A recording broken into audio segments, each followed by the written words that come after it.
Durante 5 años he sido un drogadicto empedernido, sin trabajo, sin amigos y sin familia, pero durante todos esos 5 años he estado recibiendo 2.000 euros mensuales de mis padres a los que nunca me molesté en visitar.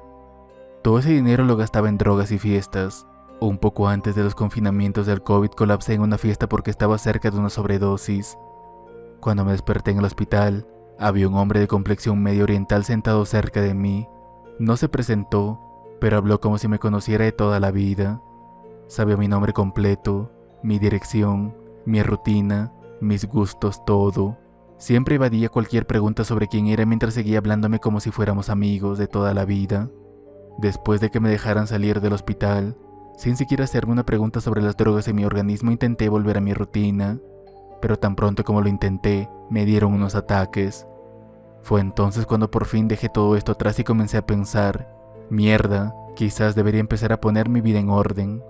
Lo primero que quería hacer era visitar a mis padres, pero no recordaba su dirección. Claro que no era un gran problema, así que después de una hora de búsqueda por internet, me puse en contacto con mis padres y quedamos en vernos. Lo primero que pensé cuando llegué allí fue que algo no cuadraba. La casa en la que vivían no era la misma que yo recordaba y mis padres tampoco. Era como si algo no encajara. Por ejemplo, los acontecimientos de los que me hablaban me resultaban familiares, pero no podía completar las historias que contaban con mis propios recuerdos, como si en general no pudiera recordar nada más allá del 2017. Fue así como después de esto acudí a un terapeuta o algo así. Él y yo hablamos durante horas día tras día, llegando a permanecer perplejos ante mis recuerdos que claramente no coincidían con la realidad. Así que, esta es la primera discrepancia entre la realidad y mi memoria. Recuerdo vivir en Múnich en un edificio de apartamentos, pero mis padres dijeron que vivíamos a 2 horas de Múnich en el campo. La segunda discrepancia es que mi apellido en mis recuerdos no era el mismo que mi verdadero apellido. Mi nombre de pila sí coincidía, pero los nombres de mis padres no. A partir de aquí, voy a empezar a referirme a mi nombre actual como Anon 1 y al nombre que recuerdo tener como Anon 2. La escuela a la que recuerdo haber asistido es real y está en Múnich, pero también está la escuela a la que mis padres decían que fui. Mi antigua escuela no tenía registros de Anon 2, pero algunos miembros de su personal decían que lo recordaban. Un profesor de geografía y yo de hecho hablamos más tarde, y describió ciertas cosas sobre mí que coincidían, y eventos que se sintieron más reales que los que describieron mis padres. El único problema es que, según algunos miembros del personal, Anon 2 se graduó alrededor de 1995, lo que significaría que Anon 2 tiene casi 50 años ahora, pero yo tengo apenas 27 y definitivamente no parezco tener 50.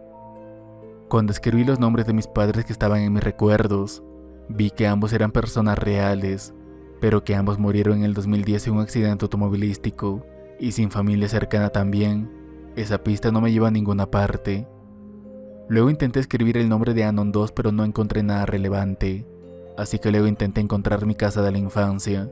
Conozco bastante bien Múnich, y finalmente encontré el edificio de apartamentos que se parecía más al de mis recuerdos.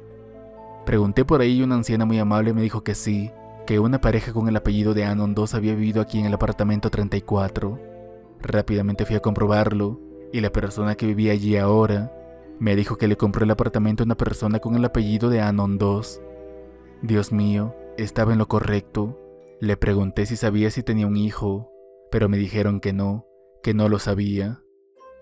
En este punto, he agotado todas mis ideas para profundizar más en este agujero de conejo. Mi terapeuta me dijo que lo más probable es que Anon 2 sea quizás un amigo de la infancia en el que me he proyectado para bloquear algún trauma. Me dijo que había un vacío entre mis recuerdos entre los 17 y los 21 años que aún no habíamos llenado, así que pasé tal vez otros 3 meses intentando entender todo esto con mi terapeuta.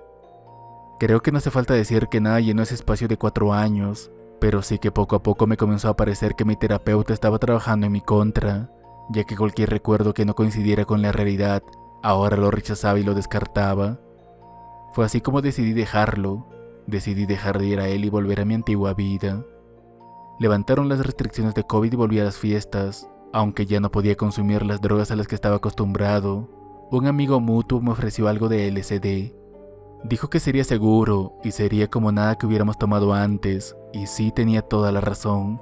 Cuando tomé esa dosis, empecé a pensar mucho en esos recuerdos que había desenterrado y parecían mucho más vívidos que nunca. Recordé un montón de cosas de la cultura pop en los que solía sumergirme. y algunos nombres de mis antiguos compañeros de clase, pero cuando el viaje terminó, todo volvió a ser confuso como el infierno y ya no podía recordar nada. Fue así como le pedí a mi amigo que me presentara a su proveedor. Una de las formas en que mi terapeuta me hizo desenterrar mis recuerdos fue durmiendo y escribiendo mis sueños en un cuaderno. Así que lo que decidí hacer fue tomar un poco justo antes de irme a dormir y escribir sobre mis sueños ni bien despertaba. Llené 3 cuadernos con estas notas, muchas de ellas siendo simplemente tonterías, pero logré armar una extraña narrativa de lo que fue ese periodo de 4 años. Los primeros sueños, unas docenas aproximadamente, eran así. Despertaba en una cabaña en medio de la nada. El suelo estaba húmedo y había computadoras y maquinaria a mi alrededor que no funcionaban. Cuando salí afuera vi un paisaje cubierto de hierba envuelta en una densa niebla. El aire olía como cuando te quitas la ropa demasiado rápido y hace que mis ojos se llenen de lágrimas. Caminé un poco y noté algo que parecía una jaula en la distancia. Mis primeros sueños operaban con una lógica de sueño que me hacía moverme muy lentamente, cosa que desapareció más tarde. Eventualmente, me acerqué a un letrero que probablemente decía Beseknin. Originalmente, no podía entender lo que decía el letrero y seguía escribiendo cosas como Bikerin, Belenin, Bilkeben, pero más tarde en otros sueños, llegué a una ciudad a la que había estado, Ginebra. Usando Google Maps busqué en la zona y encontré Beseknin, y en el Google Street View encontré una imagen que se parecía al letrero de mis sueños, menos los árboles, la carretera y los edificios.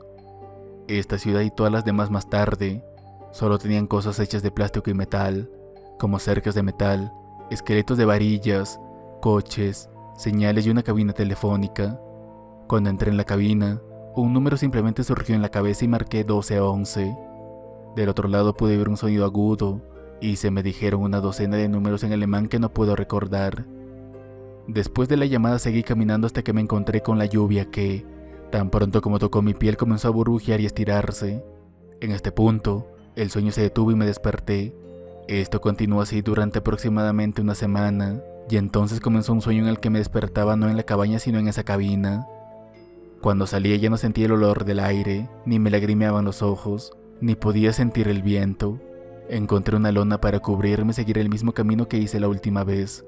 En mi camino hacia Ginebra, vi un bulto colorido que, a medida que me acercaba, se revelaba como un montón de setas y plantas que debajo de ellas tenía huesos y órganos. Seguí caminando y cuando comenzó la lluvia me cubrí la cabeza con la lona. A lo lejos, podía ver estos globos negros con apéndices, bombeando algún tipo de humo negro en el aire. Cuando llegué a Ginebra fue la misma historia.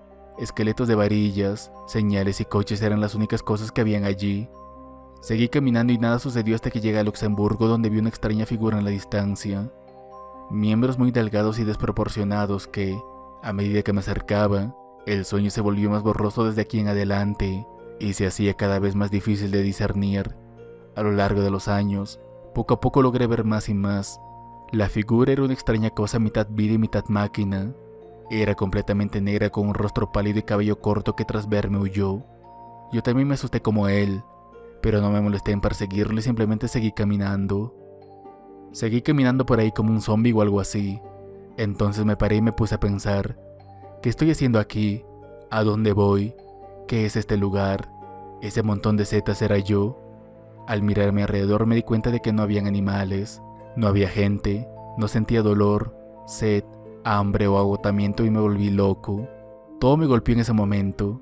Corrí preso del pánico, me aplasté la mano con una piedra y no sentí dolor aunque tenía la piel desgarrada. Por mucho que me golpeaba la mano con una piedra no sentía dolor alguno y mis huesos, negros como el carbón, se mostraban cada vez más y más. Seguí corriendo como un loco hasta que me encontré con una masa de agua. Salté directamente a ella sin ahogarme y permanecí tumbado en el fondo del lago con una sensación no diferente a la de estar tumbado en tierra. El tiempo es difícil de medir en un sueño, pero creo que permanecí en el agua durante días. Entré en un estado automático y acabé en algún lugar de Alemania. No paraba de preguntarme quién era, cuándo nací, 1974, quiénes eran mis padres, la señora y el señor Anon II. Y entonces, ese tono agudo con los números sonó en mi cabeza. Me levanté y empecé a caminar de nuevo como si tuviera una meta a la que llegar, y como un zombie continué caminando. Con el tiempo se me cayó toda la piel, y debajo estaba la misma mitad viva, mitad máquina, mientras seguía caminando por los mismos campos y las mismas ciudades, yermas durante Dios sabe cuánto tiempo. Estos sueños en los que camino por los mismos campos se repitieron una y otra vez durante meses. Casi se convirtieron en ruido blanco. Entonces, al azar, me desperté en la calle, una calle real, con gente real y coches reales. Unos turcos me habían dado una paliza, y la gente que pasaba a mi lado se burlaba de mí. Me dejaron a mi suerte tendido en el suelo mientras buscaba mi billetera. Entonces, un tipo con gabardina me la alcanzó. La comprobé y estaba llena de billetes. El tipo entonces me mostró su billetera y me preguntó si quería ganar 1000 veces más que esto. Lo primero que pensé es que sí, pero luego me puse nervioso. Me dijo que no me preocupara, que solo me estaba ofreciendo un trabajo y que de hecho si aceptaba, podría cambiar mi vida. Entonces me dijo: ¿te gustaría reiniciar tu vida? Mis padres me echaron de casa cuando reprobé los exámenes. La zorra de mi prometida probablemente me denunció y lo único que me quedaba era mi adicción. ¿Por qué no? Me llevó hasta su coche de lujo y luego partimos hacia Múnich. Me sentía un poco incómodo mientras me decía que me relaje y me inyectaba una hipodérmica en vena. No te preocupes, Anon 2. Esa noche fue la noche de libertinaje más grande que tuve. Y al final de la misma me preguntó de nuevo: ¿estás seguro de que quieres el trabajo? Ni siquiera lo pensé y le dije que sí. Y entonces los sueños de caminar sin parar se detuvieron después de varios meses.